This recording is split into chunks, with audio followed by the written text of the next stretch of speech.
This episode deals with matters that some listeners may find troubling. If you or someone you know is experiencing suicidal thoughts, please talk with someone you trust. You can access information about 24-hour crisis centers in your community and across Canada at suicideprevention.ca. And in the United States, you can reach the National Suicide Prevention Lifeline via suicidepreventionlifeline.org to chat with someone online. You matter. We need you here. Please take care of yourself and reach out if you need help. Thanks for listening to Creative Control. While I have you here, please consider supporting Youth Empowerment and Support Services, otherwise known as YES. Based in Edmonton, Alberta, YES provides immediate and low-barrier overnight and day shelter, temporary supportive housing, and individualized wraparound supports for young people aged 15 to 24. They work collaboratively within a network of care focused on the prevention of youth homelessness by providing youth with the necessary supports to stabilize their housing, improve their well-being, build life skills, connect with community, and avoid re-entry into homelessness. Learn more about how to donate or otherwise support YES by visiting yess.org.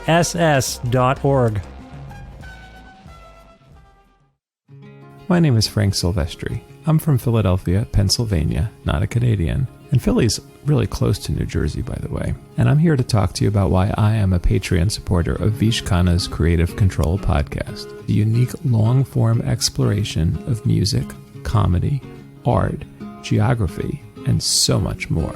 Vish is an incredible interviewer who has a charming, disarming, funny, reverently irreverent style, which feels a lot more like a conversation with friends than a podcast interview. These conversations have included talking to people like Jeff Tweedy, Nels Klein, Ira Kaplan, Dan Romano, Carson McHone, the White Hot Lung, Juliana Riolino, and one of my all-time favorites, the Sadies. So if you're like me and you find these kind of conversations vital, essential, and important, I hope you'll join me in supporting Creative Control on Patreon. To make your flexible monthly donation to Creative Control, please visit patreon.com/Creative Control today. Is this love? It feels so bad. Drawing blood until we both see black. We're depleted, but we stay on track. Holding hands through every violent blast. Nina Nastasia is a gifted musician, songwriter, singer, and producer who is currently, and for just the short term, living in Calgary, Alberta. Originally from Los Angeles, California, Nastasia has been making and releasing music for some 30 years, often in a dark-hued folk vein, which to date has resulted in an acclaimed discography consisting of 7 albums under her own name. Following the tragic death of her longtime partner and musical collaborator in 2020, Nastasia processed that loss, but also the dysfunctional and abusive relationship that preceded it by writing songs and releasing her first album in a decade. It's called Riderless Horse, and it was released physically by Temporary Residence on November 4th, 2022.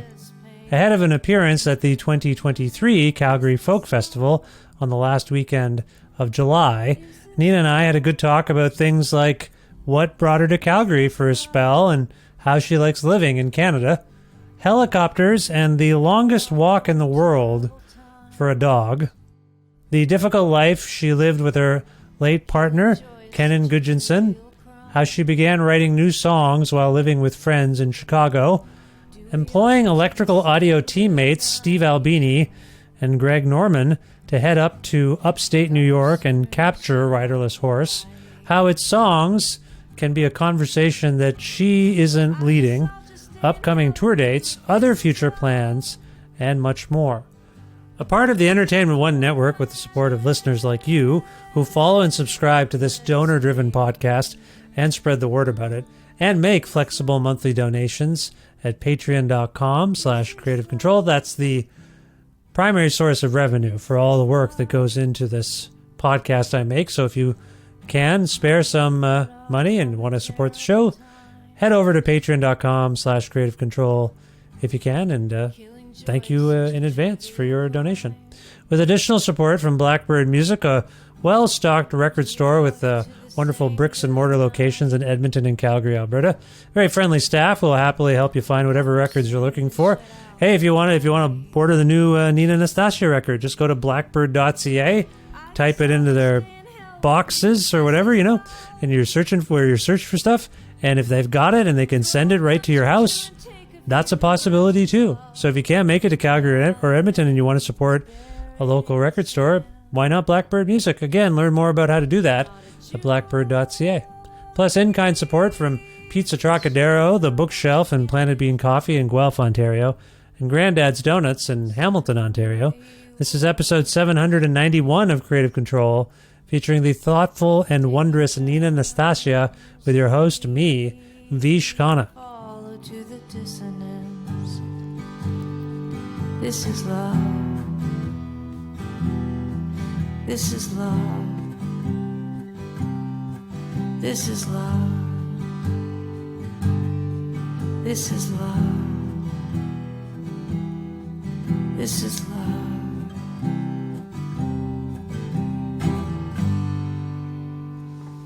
Hi, Nina. How's it going? It's going okay, I think. So far it's going okay. That's about the best one can hope for on any given day these days. Where in the world are you today? I'm in Calgary, Canada. Yeah, I'm here. I got here on the 10th. Today's the 1st of July, isn't it? So I got here on the 10th of... Yeah, I got here on the 10th of June, and I'm here until around the 22nd. Oh, cool. Well, welcome of August. Of August. Gotcha. Yeah, so you're here for a little bit of a while. You're here in Canada for a long while. And what brings you to Calgary, Alberta?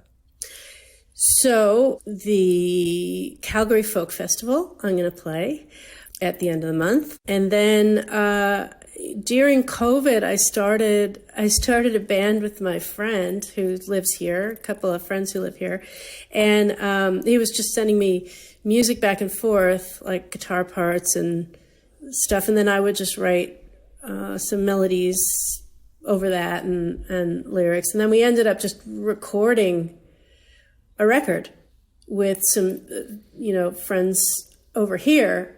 And then we recorded a record.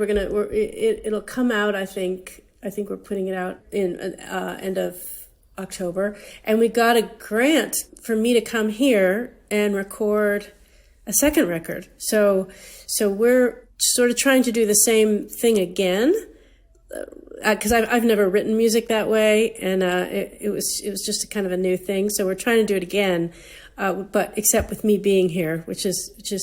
It's working, but it's a little slow. You know what I mean? Mm-hmm. It's a little slow to figure out how to do it. And I'm trying to get settled here. And, I've got like a little Airbnb place I'm living in. So it's just trying to make it kind of a little home, away from a home that I actually don't have a home right now. I'm kind of floating around. So, so that's what I'm doing here. Okay. Now, I appreciate all that. So on behalf of Canadians everywhere, I will say welcome. welcome to Canada. Is it possible for you to cite who your collaborators are? Are they people we might know, or? They are Clinton St. John and Jeff McLeod. They are in a band called Florida, BC. And we're just, kind of playing around with stuff. We did an open mic the other night, just kind of fun. Oh, cool. Nice. Yeah. And have you spent much time in Calgary before this? No, never. This is the first time. Yeah. Well, welcome. I don't know if you know this, but I am in Edmonton, Alberta. Moved here just. Oh, really? I didn't. I moved. I'm from Ontario originally, but my family and I moved here at the end of December 2019, and then a pandemic started. So sorry about that. I think us moving led to a cataclysmic Right. world tilting on its Changed axis. everything. Yes, Yeah. exactly. So Yeah. I think for those who don't know, Edmonton and Calgary, I think I'm about a 3-hour drive from Calgary, or I'm guessing maybe an hour-long helicopter ride. I don't know why I thought of this, but it's probably short. Have you ever ridden a helicopter? Yeah, just the one time. I was in Dawson City for the Dawson City Music Festival, and they have a thing. I was brought in there for some sort of media thing, but it was really like a tourism thing where the tourism people bankrolled all the journalists who came to check out Dawson City nice. to come to the festival. Nice. Yes. So they said, "You want a free helicopter ride around the mountains?" And I said, "Oh, all right. I guess so." And Oh God! Have you ever Was been it fun, or were you just? I've never been. It seems. I mean, it does seem amazing, but also kind of terrifying. Yeah. So what happened was they give you these headphones with a mic to talk to each other, to communicate, because the helicopter's so loud. And Right, there's the doors open. No. The freaking door is open. No, the door wasn't Isn't open. the door open? No, not always. You're thinking of the A-Team. I wasn't on the A-Team. I am thinking of the A-Team. Yeah, no. Totally. That's how I think of all helicopters. It's like the A-Team. Or like the who G.I. wanna get Joe? in there? No, it wasn't like that. Yeah, No. yeah. No. Okay. No, they closed the doors, but it's still really loud. Anyway, I noticed, because on the way out to wherever we were going, we were all kind of joking and chatting, but on the way back, it was very quiet. And I was starting to feel a little nauseous and queasy on the way back. And when we got down there, we got off the chopper, I think is the right verbiage. I says to everyone, were you guys feeling kind of upset? And everyone was just pale, white as a ghost. So something about the way back was a bit more frightening. But I do recommend it if you're ever in Dawson City to hop on the helicopter. Have you ever seen that show Succession, Nina? I did. Yeah, I did. I'm rewatching it. These wealthy, affluent people seem to get around a lot by helicopter. I noticed that, and I was like, "Why do they?" Yeah, they all just top in a helicopter. It's weird. Yeah. I would to get from Manhattan to Long Island. One of the characters took a helicopter, and I thought that seems extreme. Anyway. That's my main helicopter experience. But anyway, it does seem extreme. I don't know, man. Sometimes I think, a little private jet wouldn't be a bad idea. Yes, I can see that. And if that were the case, maybe we could have done this in person since we're so close to each other. But in any case, I know it's true. In any case, it's nice to have you in Alberta, and I'm glad you're enjoying yourself. Are you writing songs while you're here, or you just or have they already been organized before you started recording? Oh no, we're actually writing them. So we're writing them, and I have to say, I'm in a bit of a dry spell. Like I was touring, and after the whole tour stuff, I moved out of my place. I was staying in Vermont, and I was like, okay, I'm going to be nomadic, and I'm not going to have a home because I was going to be away for so long. It didn't really make sense, and I didn't know where I wanted to plant myself. So it's like, this is going to be great, ultimate freedom. Maybe it's just like on the road, continue being on the road. It's going to be great. But then I was like feeling sick of on the road. Couldn't wait to get here to settle. Now I'm here settling, and I'm just up at night going, what am I doing? Can I say that? What am I doing with myself? What am I doing with myself? It's like, and then I think, then I'm thinking, I have no ties anywhere. I want to have ties. I want to have a home. And then I'm thinking, am I just not going to be happy in any situation? Yeah. So I don't know. So right now I'm kind of like trying to make this a temporary home, figuring out, getting my dog a little more training, finding a pool, swimming pool, like getting, doing the things you do, right? Yeah. And then also trying to, do some writing and practicing. And I gotta say, I'm finding it, if I'm going to be like brutally honest, I'm finding it a bit slow going. But I am writing. I mean, there are times in writing where it has to be more of a discipline than a like sheer joy fun. Mm-hmm. Sometimes it's just not. Yeah. And that's just how it goes. You just have to have a little bit of discipline. So I'm trying to do that. Do you reckon there's any correlation between the slowness of your creative output and the fact that you moved from the hustle and bustle, I believe, of New York City was probably your last longstanding home, and now you're in a big city in Calgary, but comparably maybe a little quaint, maybe a little slower. Is that a fair assessment? Well, no. No? Okay. Well, not quite, because I moved out of New York and lived for about a year in Vermont. 'Cause I moved to Vermont from New York. I had to get the hell out of there. And I realized, like, I don't really like cities. I mean, I can't say that across the board. I mean, there's some cities that are great, but I certainly can't deal with New York City right now. And also just the fast-paced, big, I can't really handle it anymore. Sure. But but Vermont was a little it was amazing, and it was a little isolating. And I'm not decided yet where I actually want to kind of land for a period of time, but Vermont was absolutely beautiful, and I loved it. And so it was good. But I think it's more like when everything kind of stops, because there's, being on tour, certainly it's like there's a constant movement. You have to do something all the time. And I think I do much better probably because I'm not the most disciplined person. So I do better in that environment where there's things happening, constantly things happening. And I don't do as well when things slow down a bit, and I feel, I start to feel kind of tired, and you take a nap, and then that bums me out, and then all those things, all those Sure. like just being human issues Absolutely. of just being human. Yeah. Well, for those of us who have been to the United States of America, I would argue that states like Vermont and Maine are among the most Canadian states in your country. Do you see a connection between your time in Alberta, just the feeling of being in Canada, as it might compare to being outside of New York and in a place like Vermont? Any connection there? Yeah. No, actually, yes. Calgary seems, I haven't, I've like driven around quite a bit because I've found the best dog park in the friggin' world. It's so amazing. I've never witnessed a dog park like this, because usually the dog parks I go to are fairly small, And so this one is like Central Park. It's huge. It's got nice. all these different, you can go through a part and it's like the woods, and you jump in the lake, then there's like, meadows. I mean, there's just all sorts of things in this one park. So it's really exciting, Yeah. And so, but it still feels like a big city, but it's clean. So that's, Vermont, where I was living, it's not at all a big city. It's like really small town. So, Yeah.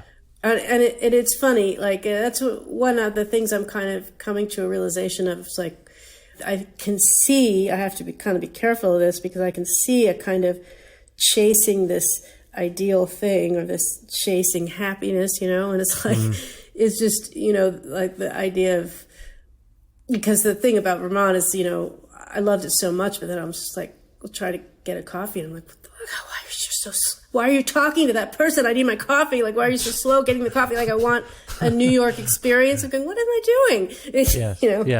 Just chill out. Or, how come I can't find, this? All the first world, little problems are ridiculous.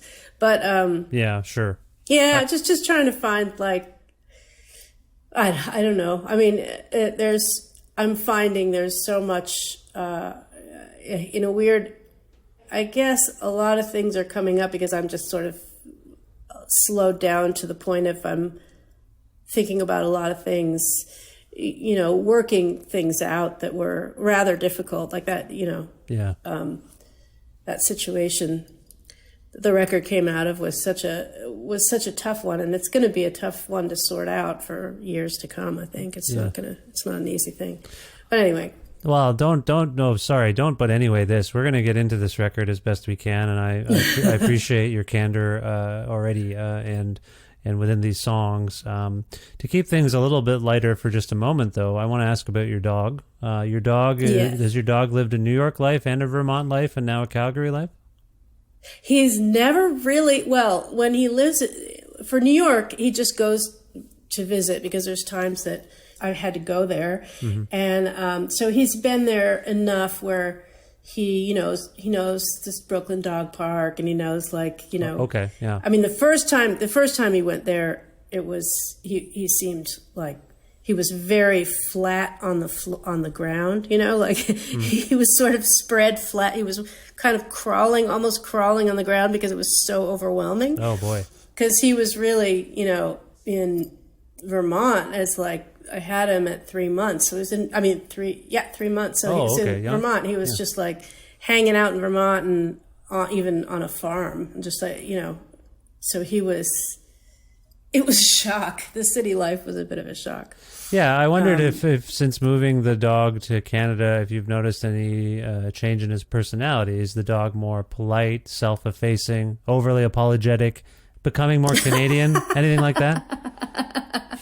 Well, I can tell you, Canadian dogs are just the loveliest. Oh. In that big, huge park with so many dogs, there has not been one asshole dog there. Nice. Everybody is super nice. And because Misha loves other dogs, so he gets along really well. And he's very good with dogs that are aggressive, because he kind of just goes, I don't want to be around that. So he leaves it alone. Right. Because we've gotten in some spots where, in Brooklyn, where there'll be like a dog that's a bit tough, and you just got to get away from them. But there's not been a single incident at that park. It's like, and it's huge, and there's so many different kinds of dogs there. You'd think something might go awry, but it's good.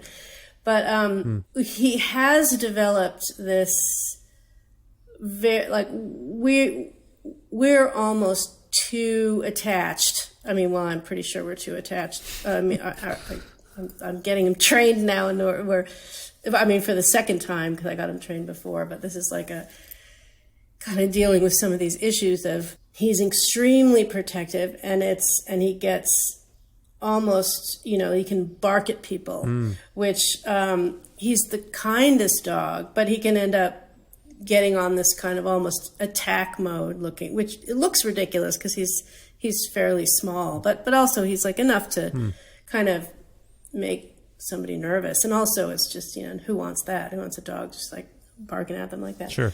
But, I also took him on tour with me all over Europe and the UK. So that was, and he did go on the Mogwai tour too of the States. So cool. he ended up, it's just not an ideal situation for a dog to be like, and so I started to feel a little bit like, what am I doing? But I mean, he does seem happy. I mean, if he's with me and we do go out a lot and do stuff. So I think he's got a full life. It's just, it might not be the life he wanted, but who gets the exact life you want? Well, the dog's not going to know what the difference. It sounds to me, to paraphrase a Norm Macdonald joke, that dog has been on the longest walk in the world for a dog, just constantly moving. Right? That's what you're saying, right? Yeah. I mean, he is. So I think he does like his routine, and he does like to have a kind of home. I mean, it's funny. He loves the car. So the car is kind of like a home where, he can be always pretty calm to go on a drive in the car, because I actually drove here from Vermont to New York to Chicago to here. And so, I mean, he's actually amazing on the road. He's actually quite good. Well, so it sounds like he's had a lot of experience on the road. So yeah, he has had a lot of experience. Yeah, so that's different. You can't compare that life, your dog there, to other dogs, because your dog doesn't know the difference, right? He kind of did the first part of his, the first many months of his life, he was kind of doing the things that he was meant to do. Like there were a lot of sheep near us, so a friend of mine, we were like, let's just see what he does. And he immediately he just had the instinct. He knew how to be a sheepdog. It's amazing to see. So I think he would, I think if he had a say in it, he would want me to raise sheep, probably. Wow. So a lot of nurturing, caring, empathetic aspects to your dog. I believe animals do reflect their owners' personalities. Do you believe in that? It scares the hell out of me because I can be very anxious, and there's a lot of times I'm just like, oh my God, what am I doing to this poor animal? Like this animal is going to take on all my anxiety and and I think maybe he does. I mean, he's very sensitive to, body language and all that. He's very sensitive to stuff. So, I mean, as animals are, so I'm sure that's, I need to, manage those things for myself. And like, we're actually, for part of the training is partially for me to deal with my separation anxiety, from him, as well as him from me, because it's, because I've decided I'm actually going back to do a short, like a 2.5 week UK tour in September. And for that one, I am dropping him off at my cousin's house. Oh boy. Okay. And that'll be a big thing, but he loves that because there's 3 other dogs there. So he does, I know he'll love it there. And I don't want to, I just thought it's a lot, especially the whole plane thing. Oh yeah, no, yeah. It's a lot. I think you're making the right call. Yeah. You're making the right call. Yeah. I can relate to what you're saying about your dog and being fearful of passing along idiosyncratic attributes, because I have 2 children and they're very similar to children are very similar to the dogs.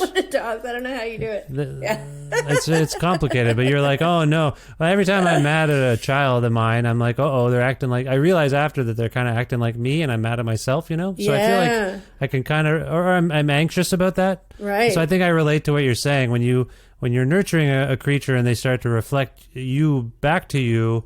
It kind of can freak you out. Yeah. Is what I'm getting at. Oh, there. yeah. So, and just the responsibility to another living thing is, I don't know how you do it with kids. I mean, I have to calm down a bit because it's, I am constant. I always imagine the worst thing to happen. Always. Sure. I don't know what that's about, but even if I'm driving, I imagine the horrible crash and I don't know why. As you're driving?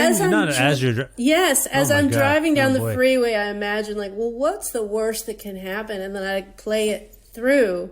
And then I can kind of move on with my day, but that does seem to be a kind of ongoing thing. So there's a little bit of what if I friggin' kill my dog? That's it's just accidentally, obviously accidentally. And but it's just this sort of feeling like, oh my God, I'm going to ruin this living thing. Yeah, I had who am I to think I could do this? Yeah. I had to go to some counseling when my mother was ill. She's okay now. Good. She's fine. But I had to go because I was struggling with it. And, one of the main takeaways I had from the person I saw there was you can't control everything. And life is going to happen kind of stuff. It's it seems sort of obvious, but I was also like, look, I'm afraid I'm going to get sick. And they're like, you're not your mother and you're your own person. You're not going to get sick. Or you might. And that's what life is. And right. So I feel like that's the bargain you enter into when you do take care of a smaller, seemingly more helpless being, like a dog or a child. Man, I'm going to get some letters about this comparing the dogs to the children. But I'm just saying that's the part of the deal. Yeah. I had a friend that was just having a baby, and I was like, oh my God, right? It's the same thing. Like I just got my 3-month-old puppy, and I'm just like, oh my God, what when they do this and that, I'm just going, oh no, I gotta step back a bit because I'm basically comparing it like it's exactly the same thing. And it's not, it's not. I will tell you, the dog people who do that, they drive the parent people nuts. I'm like, are you serious? You're seriously comparing your dog that you feed food? Like, you know, what are you doing? Like, it's not the same. But yeah, no, it's not the same. It's not the same. But I do relate to. It's similar, but it's not the same. Can we leave it at that? I feel we're both going to get bad letters from the dog people and the people. The dog people are going to go, it is exactly the same. I know. It's fine. It is sort of similar, but it's not the same. But the it's other thing not I can the relate, same, I can relate to you on another thing though, because one of the reasons my family and I moved, my wife's family is from Edmonton originally, so it was to be closer to them. But we were kind of unhappy. We were unhappy with our jobs. The real estate market was so complicated in that even though we owned a house, we couldn't upgrade. We had a 2-bedroom with 4 people in it, not sustainable. And we would bid on lots of houses and we wouldn't get them. So we moved out of some, you know, there's a lot of unhappiness in that stew of issues, I will say. And so we moved. But then I can relate to you moving around a bit too, maybe to find the happiness. But one thing I've discovered is if you're unhappy and you move to get happier, you know who comes with you? Yourself. Yeah, exactly. You're unhappy. Oh, no, yeah. Yes. So you can. It is absolutely true. Yeah. So it's not as simple as just like, I'm in a new place, I'm going to be happier. You're bringing yourself with you. So you've found that yourself. Is that what you're saying? Oh yeah. Absolutely. Okay. I mean, it's like I have a, you know, a very large ghost that comes with me like everywhere I go. Yeah. I mean, it's not. Yeah, I mean, there are some things. I definitely think there are some things that help, like certain environments help. You know. Yeah. I love being around water. It just immediately brings my blood pressure down to be around water, and you know, nature, but a big one, you know. Community is the absolute huge one, you know, and I think it really helps to have a good community around you, people, and so that's an important thing too. But yeah, I mean, even an ideal situation, if you haven't kind of figured out how to deal with some of the like your own issues, that's not going to go away, that's for sure. But yeah.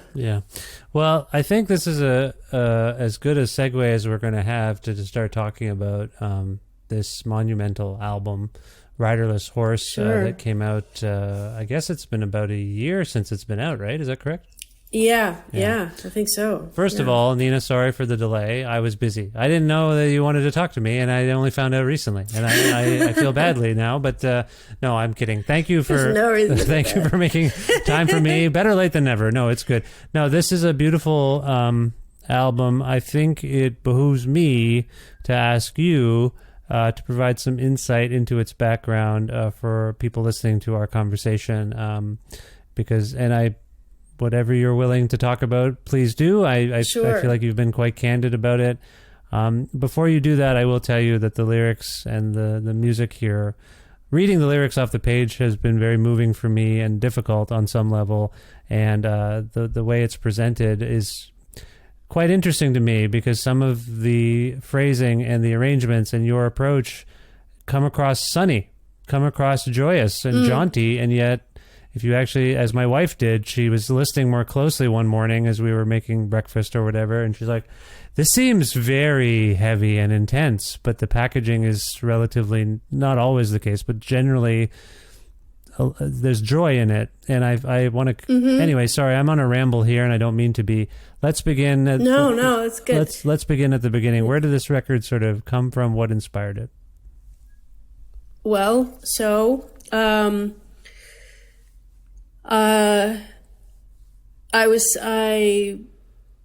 do I start? Yeah. I was with someone. We might as well have been married because we were together for about 25 years. And it was one of those things where it's weird to call him my husband because we never got married, but also weird to say boyfriend, 25, at that point. Yeah. But anyway, so it was extremely one of those very kind of intense relationships where right away we connected very closely with and meshed very well creatively and all this stuff. But very quickly in the relationship, it became it was very controlling and quite abusive, not in a physical way, but in a psychological way. And, someone talked to me a little bit about coercive control, and it had quite a bit of that, like just very much was under his thumb. And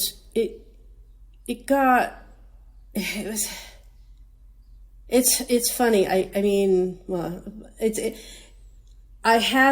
been trying to be as candid as possible about it because I feel like it's an important issue, and it's a confusing issue. Like, it's funny. I don't. Whenever I say abusive, even now, I feel like, oh my God, I feel like an imposter. Like I'm not. That's not actually true. I shouldn't say it's abusive, but it was absolutely abusive, and sorry to interject. Are you drawing a delineation between physical abuse and mental abuse? Oh no, no. Well, I guess the thing about mental abuse can be a tricky thing because there was. I'm not saying one is not worse than the other. They're both horrible things. And the difference with the physical one is you could lose your life, But there were times where I kind of wished that I would get hit because then I could recognize what that was. I see. It was hard for me to recognize it as abuse because I actually believed all the stuff that he was saying. He could be extremely cruel. I'm not going to get into I've kind of decided I'm not going to get into specifics with actual things. Because I don't, that's not really important. And the important thing was that certainly for the record as well, is to write it in such a way where I didn't want to vilify anyone. And I don't to this day. Like he was a complicated person. I don't believe that people are just 100% cruel. Sure. I mean, they're all things. Some people lash out, and that's a difference. And can be quite hurtful. And so it got to the point where I kind of gave up control of everything in my life, and. That's on me too. It's like, and I'm constantly thinking to myself, I'm trying to figure it out now, even like, how did that happen? Like, how did I sort of fall into that relationship and stick with it for so long? And it's a question I'm still trying to sort out. But it got to a point where, on the outside, we were it was all quite hidden. Like everything was just when we were alone together, things would be really, really terrible. And it got to the point where I was walking on eggshells with everything. And I lost a lot of myself. And then the music, we did everything together. We weren't apart ever, which was what really he needed in that relationship, Yeah. So we created some amazing memories and in music and amazing. I'm very happy with the work that we did together. He did a lot of the worked on arrangements and a lot of the production parts of it. He did, but I was constantly failing, and it became such a misery. And I had this feeling that I was ruining not only my life in music, but his, And so it was just we weren't surviving it at all. And I just said, okay, I'm going to stop doing music. I'm going to basically try to get work and support him to do whatever he wants to do in terms of art stuff. Cause he did a lot of different things, but he had a hard time, afraid of failing himself, I think. And so it was a lot easier to kind of put the spotlight on me and be disappointed in me than disappointed in himself, I think, for his own pursuits that were separate to me. So I stopped for a long time. And then it's a hard thing to explain because it was like, it was almost like we were, we just weren't surviving in any way. We were constantly, couldn't survive financially in any way. And we were, I knew that if we stayed together, I don't know what would happen. Like we were tapped out on getting any help from anybody because we were constantly so unstable. Yeah. And the meanness was just, I felt like I was getting sick physically from it, you know. Absolutely, yeah. And so I don't know what it was, but I knew that if I didn't, right that day, say we can't, we have to be apart. If I didn't do that, I wouldn't do it. I wouldn't find the strength to do it ever again. I was getting getting older, and there's no way I'll be able to do this. I had so many fears of ending our relationship, and part of the fear was that I didn't think he could actually survive. And unfortunately, my biggest fear happened. Like I said we should, I said we should be apart for a while and try to be whole people before we can even think of being together. And then I left to stay somewhere else and very quickly, he just gave me a lot of things and then left. And when I went back to where I was staying and went through some of those things, it was like, he had given me baby pictures. And then right away I was like, I need to look for him because this doesn't seem right. And so we looked for him, and so less than 24 hours, and we finally found him at his art studio. And he had died by suicide. So there was, it was a terrible event, but I was so kind of determined to live that I almost and I had never stopped really doing music in terms of writing, or I just didn't pursue it. I kind of went back to it. I dove into it right away and immersed myself in it, and started writing, started collaborating with those friends and here, and that was stuff I could never do because there was always this, everything had to be so perfect. I had to be perfect, and I was so not perfect. So I was constantly failing. Was the first time where I didn't give a shit. I just wanted to do the thing.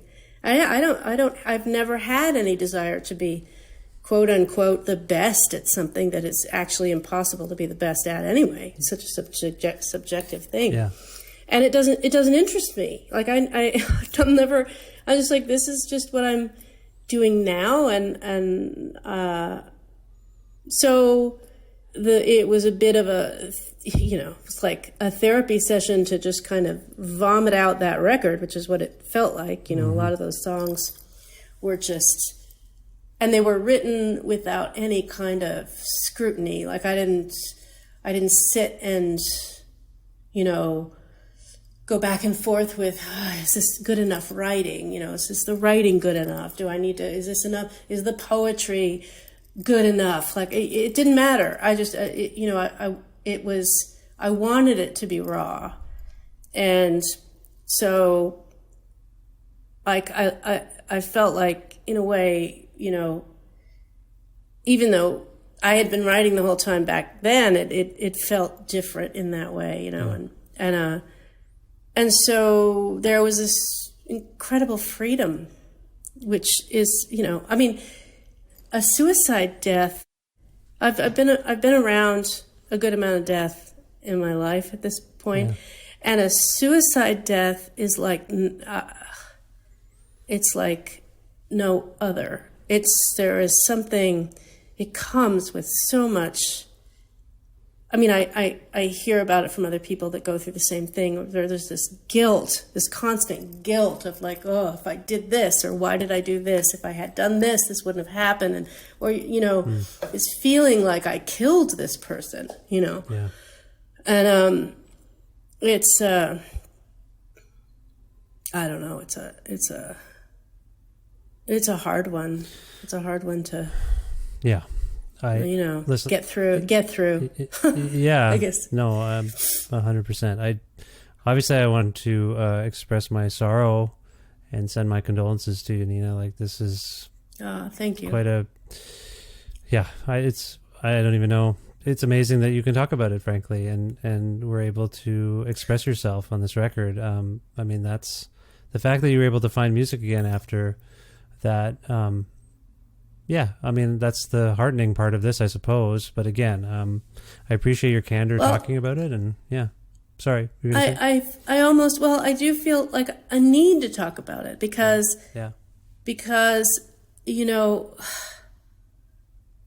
also like, what are we doing here? Like, we're all here on this friggin' earth.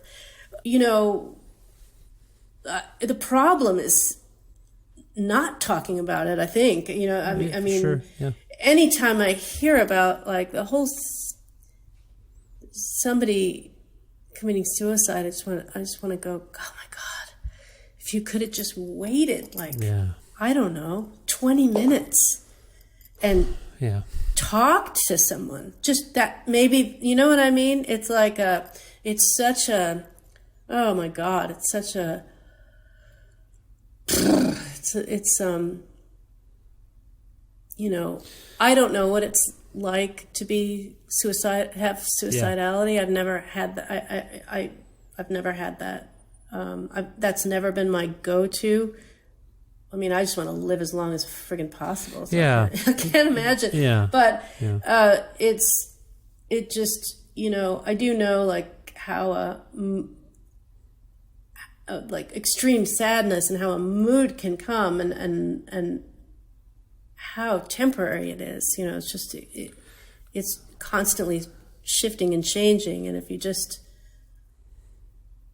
find a way to get through it, I don't know. But I mean, the sad thing about him was that he was extraordinary. He had an extraordinary brain. Unfortunately, it didn't work for him very well because it made him miserable. But he was extraordinary in what he could do artistically. He was really inspiring. I learned a lot from him. He was an incredible understanding of why something might work, why it wouldn't work in terms of writing, and so I kind of learned a lot from him in that way of his kind of critiquing. Yeah. On the good days, when the days where he wasn't like, where it wasn't so, where it wasn't mean, you know what I mean? Yeah. He does sound like he was an expressive person, and I want to ask you a little bit about the narrative structure of this record and some of these songs, because given the context of the record, I can hear your voice from a personal place trying to articulate feelings and thoughts about what this relationship was like. But there are songs where I feel like maybe I'm hearing his voice and his perspective on life, on you, on the relationship. Is that fair? Oh yeah, for sure. Yeah. For sure. Because I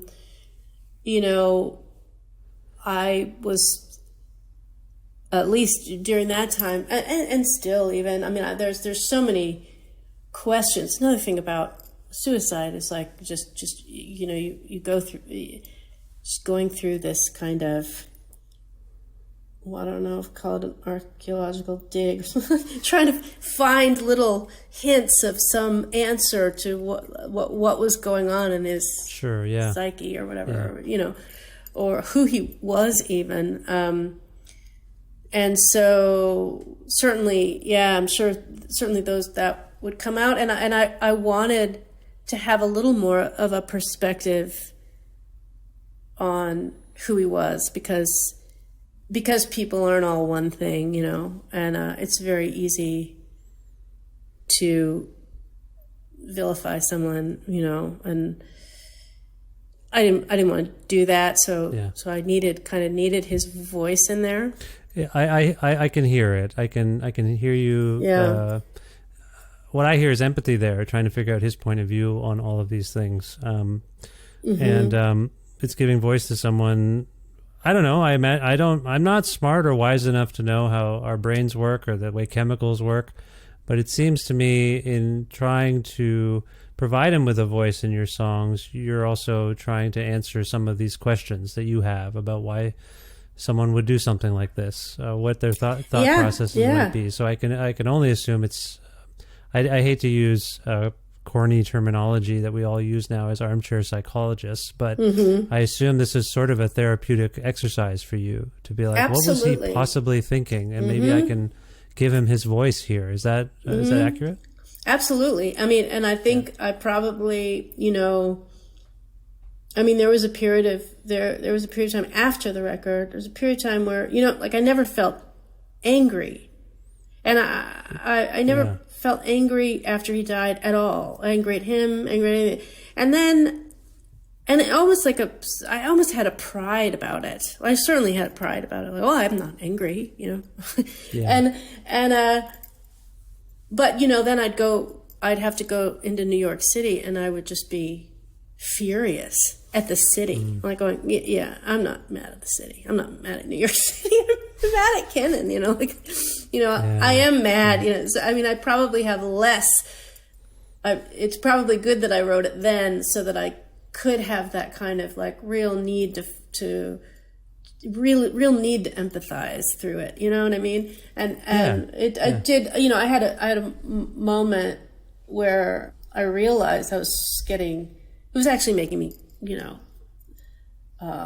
was actually giving me physical pain, and I came to a realization that like, oh yeah, I'm really angry, it's like at myself for kind of staying in something that long or allowing this to happen, but also like feeling as though he took a big chunk of my life, even though there was like a lot that he gave, there was a lot of good that he gave me, but also, and there's also this whole thing of like, I started getting mad that he didn't leave me a note saying it wasn't my fault. and it's a little bit like, I don't know what the head of a person that's about to do something so drastic, the idea that you expect him to actually sit down and do that. But, I was kind of like, was this a fuck you to me kind of thing? Or, and maybe, maybe it was a little, I don't know. For what it's worth, you have every right to think that. I mean, that's... Yeah, it's, you're kind of like grasping at straws to try to understand it, But it's not cruel to wonder about these things. I think, in my limited experience with losing people to suicide, you can't help but have... potentially a wider range of emotions maybe than when someone goes of natural causes, so to speak. I mean, particularly when people lose people to circumstances that seem avoidable, like accidents or whatever, you can't help but go through the range of anger and blaming something for the situation, right? So in your case, sure.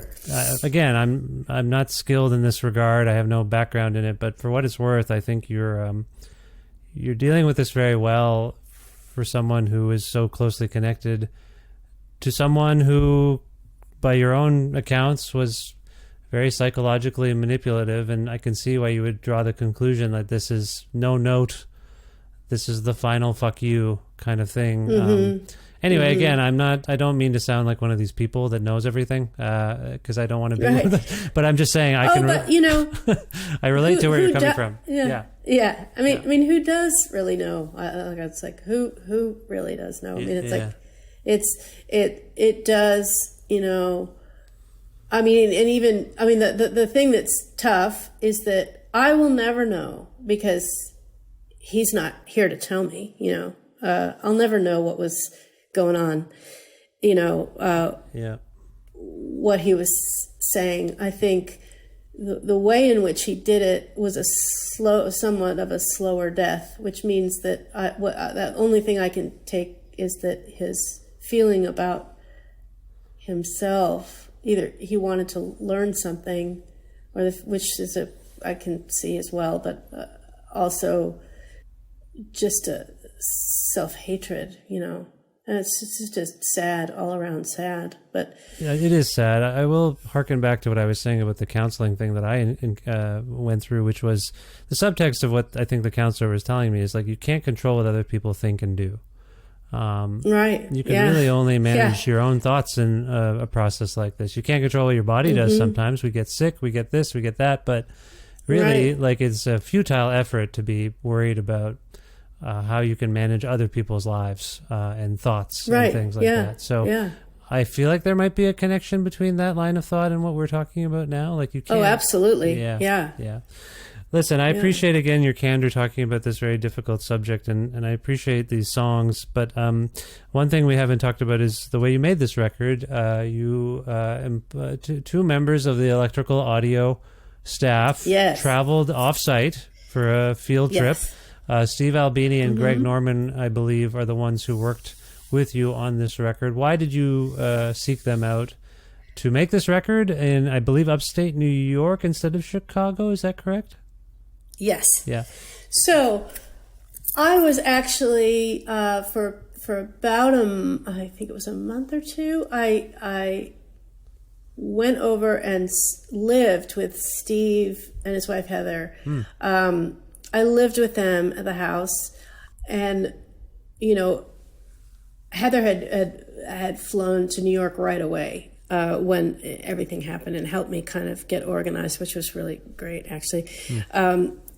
And so it was a great time to be with them. And so I just, I would write these songs, and then, I remember I just like sit on the kitchen floor. It's kind of one of my favorite spots in their house is sitting right on the floor of the kitchen. They've got this great kitchen, and Steve loves to cook. So he was, he'd be cooking, and, just like play the songs like as they came, just sitting on the floor playing the songs when they're cooking and everything. And then, so, it was a natural thing that, of course, Steve was going to record it, because he's recorded like almost all of the records. Actually, there were a couple recordings that I did. Well, one recording, but I don't even think it came out. So anyway, I've got to go back and see. But sure.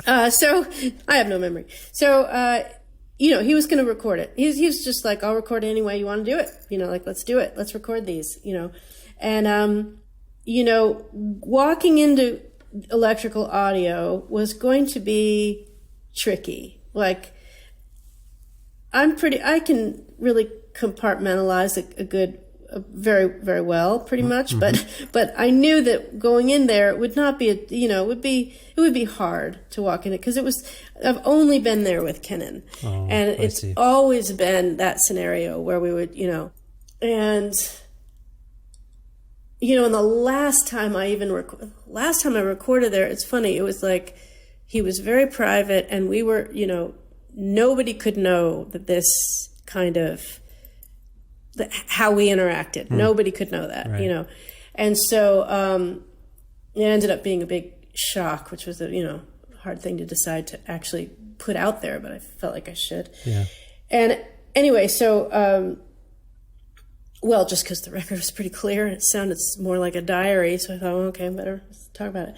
But, even in there was a recording at Electrical Audio that I had done with him, and it didn't, nothing came out because it was kind of like, it was not, I don't think we got a lot of good stuff because the dynamic was so rough, between us. And Steve could kind of, because at this point we're such good friends, he could tell something was going on. And he actually stopped the recording. And of course I was like, he's like, I don't know. I don't like how he's talked to you. And I was like, no, this is how we interact. It's fine. Everything's fine. Because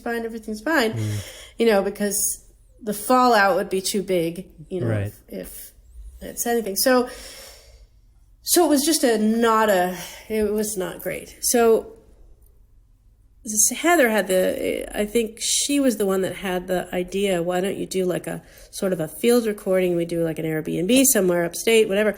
And then I had, it ended up being pretty perfect because friends of mine have a house up there. Mm-hmm. And it ended up being just the best scenario because in the end I decided I should do it solo because I felt more solo than I'd ever been, and I might as well just do it solo. Yeah. So Greg Norman is a good friend, and Steve is a good friend, and both of them knew and loved Kennan, which was great, and my friends upstate, same thing. They knew Kennan for years, knew us, and all this was a shock, but they could understand that he was more than, this thing that was so negative, right? Yeah. Yeah.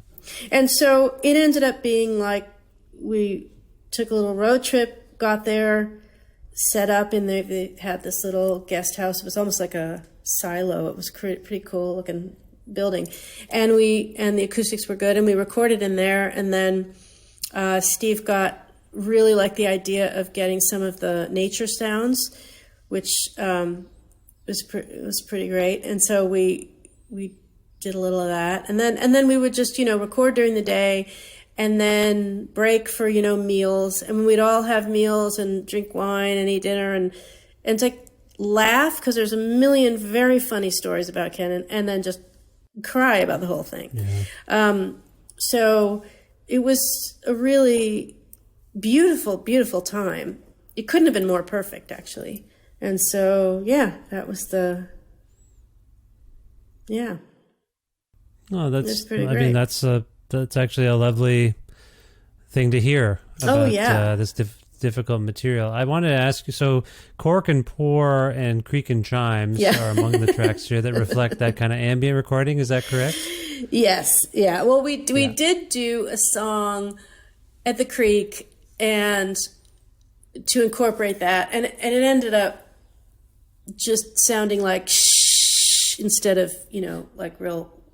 I don't know. It just didn't end up fitting right. So just to get the sounds on their own kind of ended up sounding better. And the Cork and Pour thing, I was like, oh yeah, we got to get that because that's like, if I'm having my last drink, it's the last, last song. Let's get that.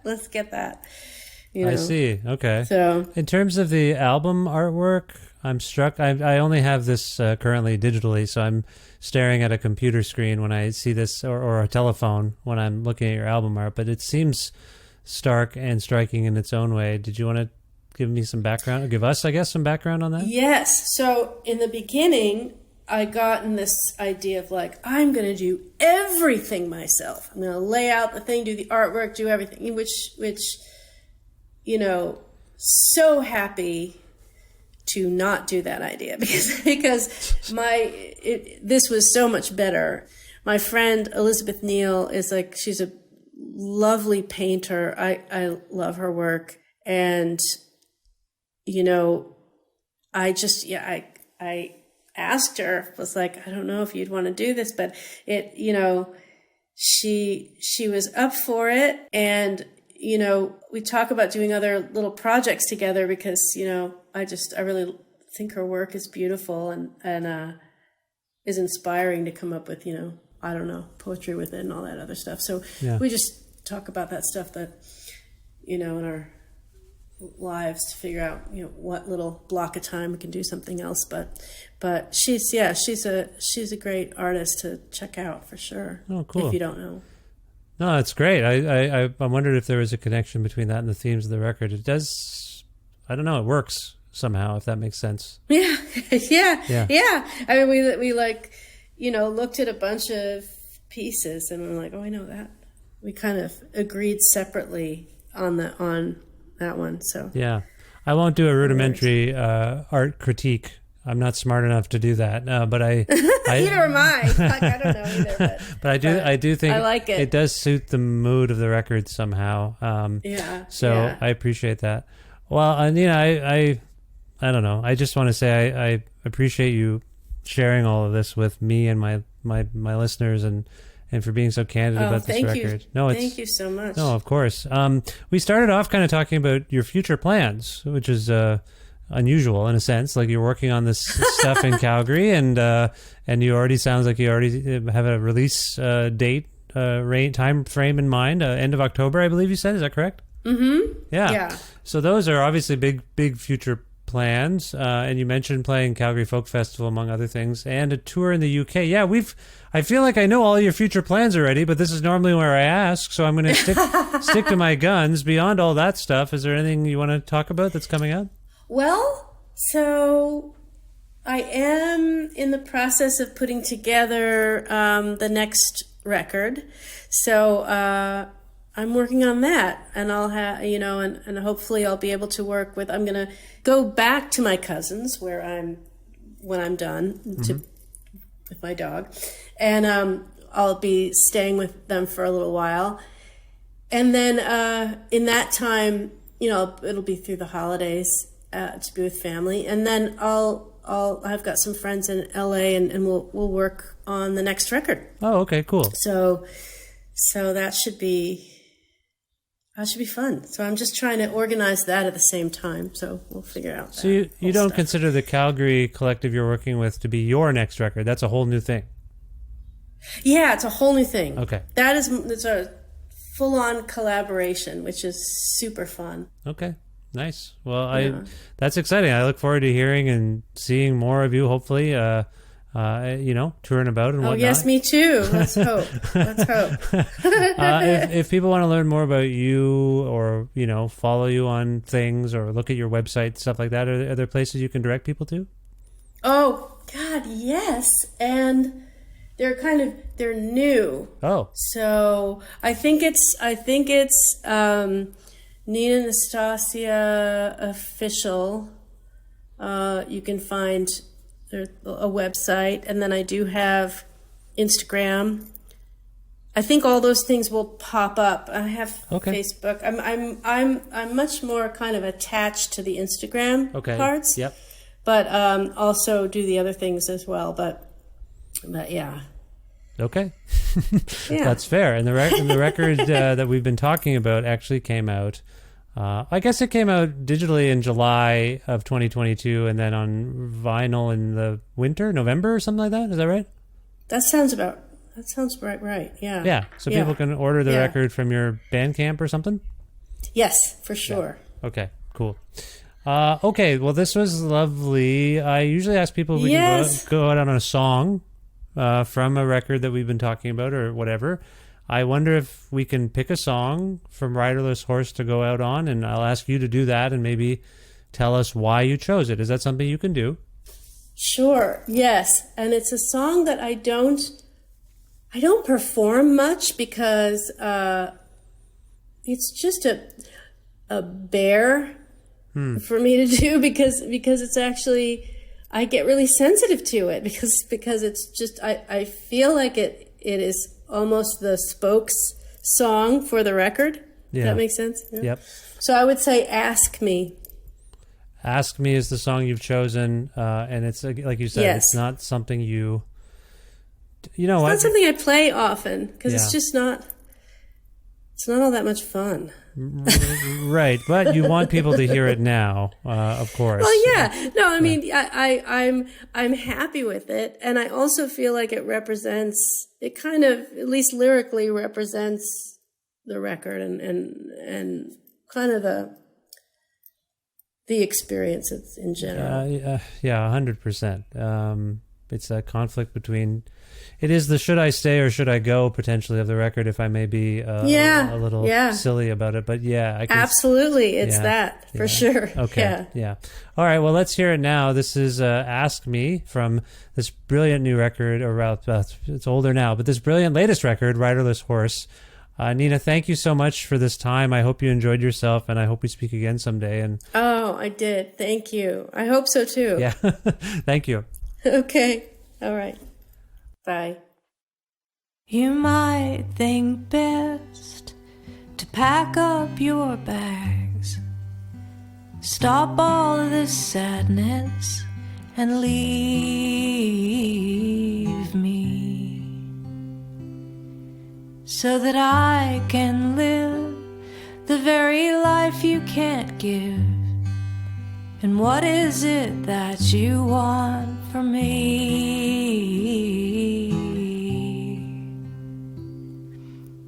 A song, a lonely song for us to sing to sleep.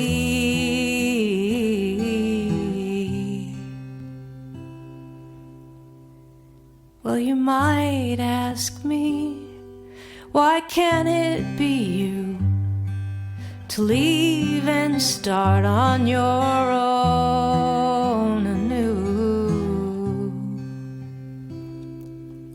But I can't. I know what's next. I keep you alive as best as I can do. I love you, I love you, I love you, I love you, but we're closer to dying each day. We're trying so hard just to stop the decay. But I'll be the one to choose life over illness, to be born from this deadness and leave.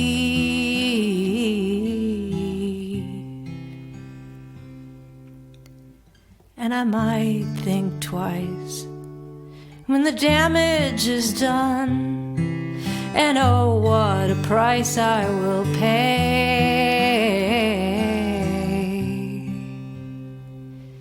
for freedom, for freedom, for freedom from all of the ways we've gone wrong.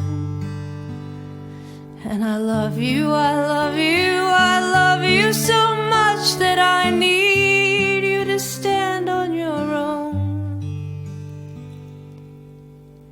So I will finally run to save what is left of myself.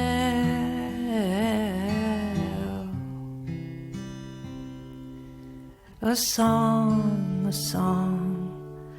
a lonely song for me to sing to sleep.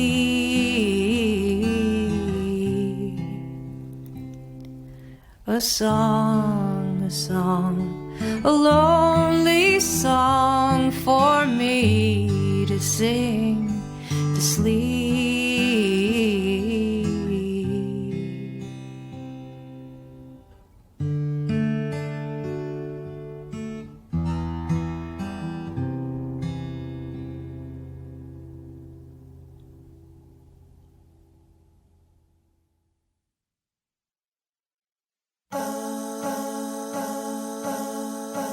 A lot of courage there, and a lot of joy somehow too. It's a complicated conversation in a lot of ways, but I really want to thank Nina for making time for me and being so candid and forthright about a very difficult situation. I despite the sad circumstances, it was very nice for me to be able to connect with her. Long admired her. So once again, thank you to Nina. Thank you out there for listening to this conversation with Nina, which happens to be the 791st episode of Creative Control, which is part of the Entertainment One podcast network and is available wherever it is you get your podcasts. If you can't find an episode that you're looking for, or if you want to learn more about me and sign up for my monthly newsletter, please visit vishkhanna.com. You can like Creative Control currently on Facebook, or follow the show currently on Twitter at vishcreative, or you can follow me directly on Twitter and Instagram at vishkhanna, and I'm on some of the other things now too, Blue Sky and what's the other one? Oh, Threads. I don't know. I'm on social media, so if you want to find me, you probably can. Thank you. Also, please visit patreon.com/creativecontrol to make a flexible monthly donation to sustain all the work that I put into making this podcast every week. $6 American or more grants you access to exclusive content. You get the episodes earlier than everybody else.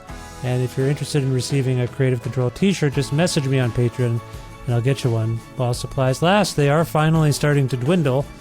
So if you really want one, just reach out on Patreon. And I'll head down to the basement and look and see if I got what you need. Thank you very much. Patreon.com/creativecontrol. Thanks again to the wonderful Alberta record retailer Blackbird Music, which you can learn more about at their website, blackbird.ca. You can order records right there too, wherever you are in the world. I think. Never done it myself. I just go to the store in Edmonton, but that's my understanding. Go to blackbird.ca to learn more and tell me if I'm not right or wrong. It's the same thing.